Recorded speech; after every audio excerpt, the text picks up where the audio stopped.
And hello again, everybody! This is Bobby U! And as another baseball season is about to close down, one more moment for the 2013 season will take place tomorrow at Citi Field as Mike Piazza, long overdue, will go into the Mets Hall of Fame, leaving only one thing left. And hopefully that will happen soon as well, having his number retired after he goes in to the Cooperstown Hall of Fame, the Baseball Hall of Fame, hopefully this year. It's amazing. It's been 8 years since Mike Piazza last played for the New York Mets on an emotional day, October 2005. And it seems like long time ago. But I remember that day after it was just a great day of tributes, curtain calls, memories. Leaving the stadium and looking around just saying things are never going to be the same again. And amazingly and iconically, 8 years later, I can still say the same thing. They have never been the same since Mike Piazza was on the New York Mets. The amount of big home runs and big moments that Piazza left behind were uncanny. He just had the knack. Anytime the Mets needed that big hit to come through. And all the memories back then, that was just when I was graduating high school. He actually got traded to the Mets in 1998. I remember where I was my senior year of high school.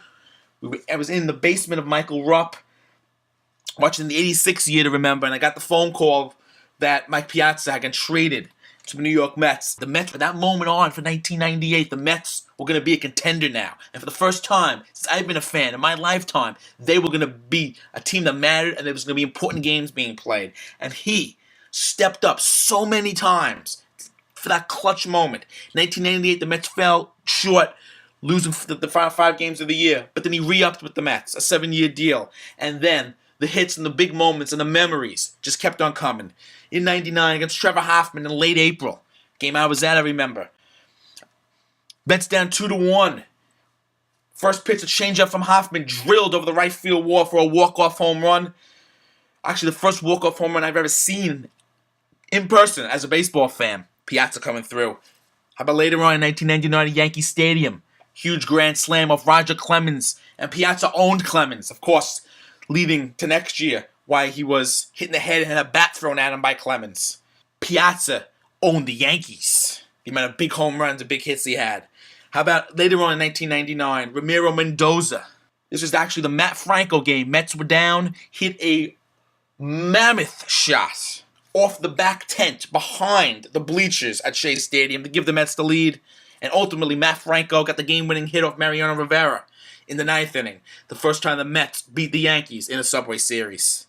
And the last game the Mets played in 1999 against the Braves in a classic and memorable NLDS. The Mets fell down 5-0. Well, first the Mets fell down 3-0 in the series. And it cut the lead back down to 3-2. Of course, the Ventura grand slam single in Game 5. And the Mets went back to Atlanta for Game 6 and fell down 5-0. And went down 7-3 in the 7th. And at 7-5, Piazza came up against John Smoltz and hit one of my favorite home runs. Boomed it the other way off of Smoltz. And you can see the anger in his face as the Braves had taken some cheap shots against him earlier in the game. And the Mets tied the game at 7. They ultimately fell in that game. But still a great memory and a great, huge, clutch home run in the playoffs.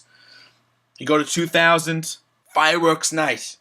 June 30th, 2000, against the Atlanta Braves. Shea Stadium packed and electric. But the Mets fell down 8-1. But then all of a sudden, they start to claw their way back. Aguero Alfonso with a big hit to tie the game at 8. And then who comes up but Mike Piazza? 2 runners on, game tied at 8, and hit one of the most fiercest home runs, a line shot home run off the Tom Seaver banner in left field. And Shea Stadium rocked and shook like I've never heard it shook before. The Mets 10-run 8th inning against the Braves to give them an 11-8 victory. Classic Mike Piazza. Fast forward to 2001, more home runs against the Yankees. Mets were down 6 runs, 7-1 going to the 8th. Clawed their way back to make it 7-6. And then Piazza with the exclamation point. A mammoth home run again over everything in left field to give the Mets an 8-7 victory over the Yankees. And then, of course, who can forget the first game back after 9/11? Mets down 2-1 against the Braves and Steve Carsey and Piazza blasted it off the camera pavilion in left center field.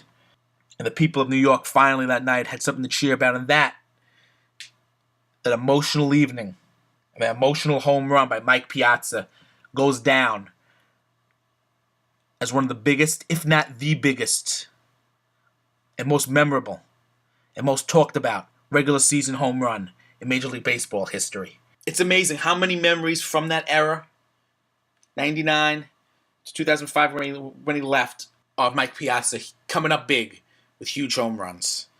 So tomorrow, when Mike Piazza returns home, 8 years later after his final game at Shea, now at Citi Field. Citi Field will be packed once again. Probably the most packed it's been all season. As the tribute to Mike Piazza as he goes into the Mets Hall of Fame on a special day. It looks like it's going to be a beautiful sunny day as it was 8 years ago then. As Mike Piazza's plaque will hang forever as the iconic figure that he is. Thank you, Mike Piazza, for the memories. They still and always will be remembered in the hearts of all Met fans. This is Bobby U, and I'll see you again when the sun will shine once more.